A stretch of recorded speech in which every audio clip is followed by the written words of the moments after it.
Kepler discovered the math, but he did have a problem. I mean, math was laborious back then. It was done in your head or on paper, and you have a lot of calculations if you're trying to calculate the appearance of the night sky and all the stars in it. I mean, that's a lot of work. And the man used, a quill pen and some vellum probably, and probably took a long time for him to draw a chart. Now, it would be accurate. His math was excellent, and he'd have an accurate picture, but it would be a snapshot. And if you calculated the appearance of the sky on the wrong day, or the wrong week, or the wrong hour for that matter, he might totally miss something very significant. But that all changed, today. I mean, that's one of the reasons why we're hearing about the star now, because we've taken that math and put it into software. You can see the night sky from any place on the surface of the Earth at any time in history in an instant. And it's so fast you can animate the sky.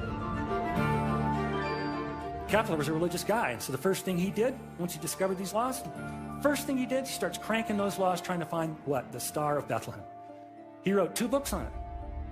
But Kepler missed the star.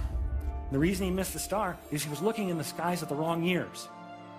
Here's the problem. Kepler had a mistaken understanding of first-century history. He thought a very important man died on a certain date, and he was just wrong.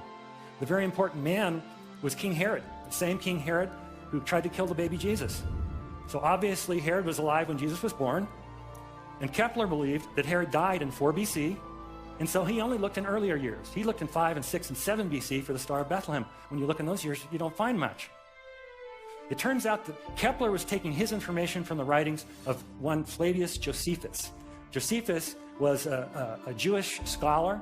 He wrote at about the same time that Jesus was on earth, and he wrote Jewish histories.